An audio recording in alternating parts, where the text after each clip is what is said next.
Ashamaa akkam jirtu fayyaa keessanii nagaa keessanii nageenyi faraarri waaqayyoo isiniif haa baay'atu lafuma jirtanitti daawwattoota keenyaaf kabajamtoota keenya isin nagaadhaan nagaa keenyaa gooftaa keenyaaf haa galatu.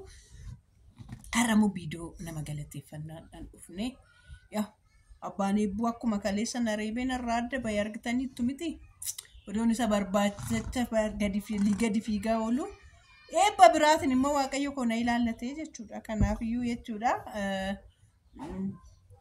odoon baay'eetu deemaa jiru bakkeerra jechuudha. Oduman deemaa jiru deebba dhugaa rabbii amiin jedha. Heebba dhuma hin qabneen sinaa eebbisu. Heebba dhuma hin qabneen heebba lafa kanarratti isin eebbifamtanii tottiin hin quufneen sinaa eebbisu. Mandaatee buchullaa maanni bucheeku. Bishaan siifaa dhufu bishaan fidii fi faana.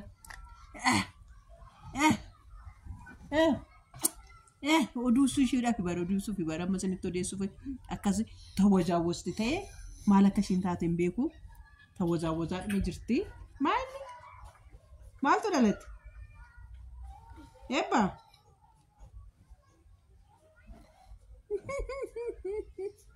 innaa gara oduu keenyatti deebina eebbuudhaaf jechuudha.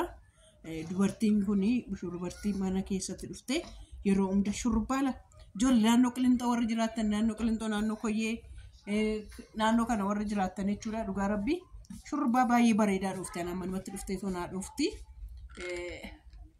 Oduma deemaa jirruuf jechuudha buchee kofaarishii.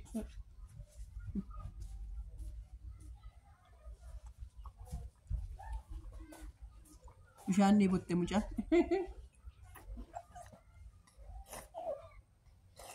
Bishaan ni budde nyaataati maaliif olii gadi wusi jetta bishaan ni budde jechuun ifte wusi jettee jechuudha. Achiiti yoduman deemaa jiru natti dhuftee shiitii jechuudha. Shiitii beektu miti shiitii uffata aadaa shiitii kan isan hojjetti jedha shurrubbaa hin hojjetti jedha waan baay'ee hojjetti jechuudha. Warra immoo tuuttaa bifa kanaan barbaadan baay'een hojjettee jechuudha.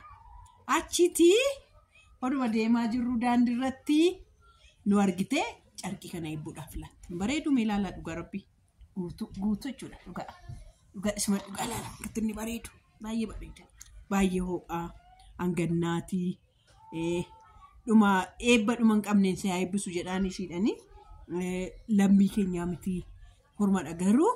Shiitii kanas baay'ee hojjetatti eebbuudhuma mana manatti dhuftee dhugaa argitu hin jaalatti waan ta'eef jechuudha. Kanaaf jetteeti warroonni tuuttaa fakkeenyaaf warroonni tuuttaa gara biyyaafaatti daldaalachuu barbaadan baadiyyaafaa keessatanii baadiyyaatti daldaalachuu barbaadan baay'inaan hin hodhiti. Ajajachuu dandeessu karaa koo natti himattan ani isin kaasanii fuudhee barra baadiyyaatti gurgurachuu hin dandeessu jechuudha. Harkaa fuutanii gurgurachuun hin danda'amu. Bifa adda addaatiin jira waan ta'eef. Bifa barbaadaniin ajajattanii warri baadiyyaadhaafis maatii warra keessaniifis namoonni erguu barbaadanis warri jirtan yoo ta'e in ergamaa jechuudha. Akkasumas immoo shiitii wayyaa aadaa Oromootiin isin hojjetti fakkeenyaaf amma masqalli dhufaa jira miti ordarii yoo ammaa kaaftanii qabachiifattan shiitii anabbaa gadaatiin hin hojjetti jechuudha. Anabbaa gadaatiin faashinii babbareedaa hin hojjetti karaa saniin ajajachuu dandeessu. Akkasumas eebbuu kanas akka eebbuu kanas san nama guddaa san nama xiqqaas waan qabduuf tuuttaa kanaa karaa kanaan isinis irraa fudhachuu dandeessu isiniin jenna kanadha. Abbaa eebbuu isa kaleessa badde kootti totti akkamitti deemte malatti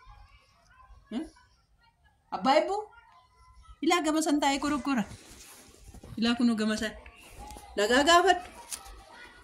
nagaa gaafadhu jaarsa barbaacha beektanan iyyuu uffata argadde. Jaars wayne arras moo walamtaan akkanatti dhufee situna dubloomsee naan jedhee nan dhufne koon dubbisi uummata akkam jirtoni kootutti siqikaa achitti dubbistaa yaa rabbi fuulan ni qanne kootu ni qatta uummata bal'aa uummata kabajamaa tutu fuulan ni qatin otoo harkan ni qatin hin dhiyaatamu maal jechuun harkan ni qanne maal taate yaa rabbi safuun beektaati. Yaa safuun beektu naan jedha abbaan eebbulaadha dhaggeeffadha. Safuun beektu naan jedha maani safuun maal cabsite Maal cabsite?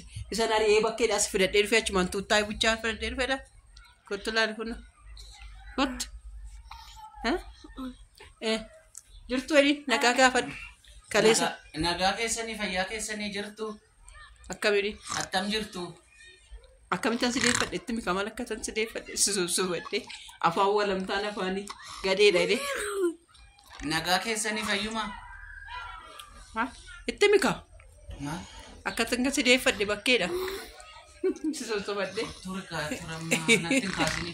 Maali maara jechuudha maali abbaa maalitti mika maali? Maal namni kaanis akkasumatti abbaa manaa isaa sosobatee too adeeffatu.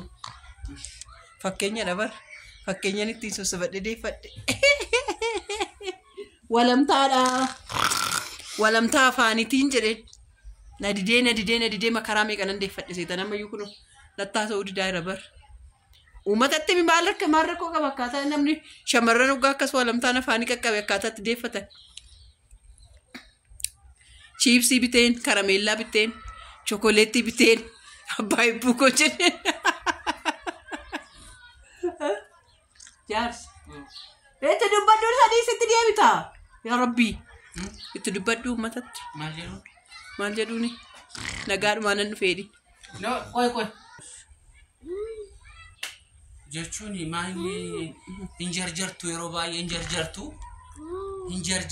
jarjartu obsa kan jedhamu obsa godhadhaa akka keenya jechuudha obsa nurraa baradhaa hin jarjarinaa jarjartanii yeroo afaan bal'iftanii yeroo arraba dheerattanii namni akka keessan obsa dhabees ta'uu danda'a dhugaa dheedees dhugaatti fudhatees akkas gochuu danda'a waan ta'eef yeroo hundumaa of eeggadha. Yeroo hundumaa? Of eeggannoo. Maalaan ikkoo abbaa manaa? Yoo mallee waan biraa gochuu baate isinitti mufachuurra jaalala isinii kennuu isaa wayya. Kanaaf nama mufachiisina. Maaluma si mufachiisiraan ikkoo maaluma sapiraayizii nagoota akkuma kanatti mee sapiraayizii akkasii kana siin jedheennaani atoo booboggullaa jettee tokko qabattuudhaan nagaraftee na biraa deemte. Kadhannaa kana akkoo kanatti gaadatti otoo hin heerumin dura. Kadhannaan kun yeroon itti darbeera. Yeroon itti darbeera otoo hin heerumin dura kadhannaa kadhachuu qabduu fi kadhannaa erga heerumanii kadhatan adda baafatanii maaliif hin baranii maaliif addaan hin baafatan? Kadhannaa yeroo kadhannaa hundumtuu gosa tokko miti. Tole? Kun amma yeroo ati qarree turte kan kadhatamu ture. Tole?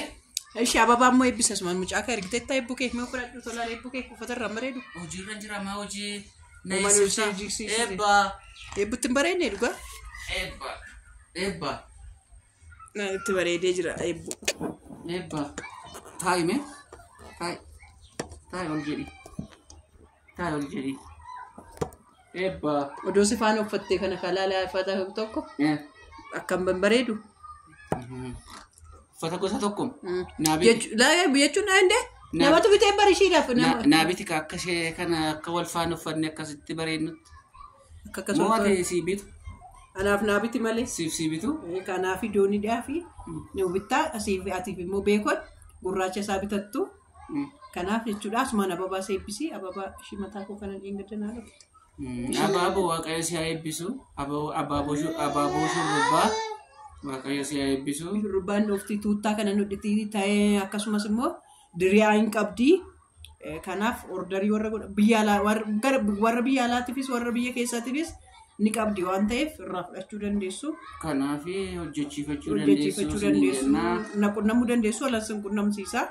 Baay'inaan karaa kooyyuu ajajjan irraa fuudhee wannochuu danda'a. Silkii quxuriin kiyyaa 1389 Duwwaa 913 89 Halloo haadha eebbaa yoo jettan sinifaan ordarii sin qabachiisee ammas waan yoyyaa sin barbaadanii fi saayizii sin barbaadan small irraa warri hiriyaasee taatan immoo warri hiriyaasee taatanii heloo adaan jechuu dandeessu yookaan heloo adaanuu heloo adii heloo adee jechuu dandeessu. Faayisee jechuu dandeessu mara koomba. Nagaan oolaa. Bulaa. Nagaan bulaa. Yeroo gaarii isiniif haa ta'u. Horaa bulaa. Bye.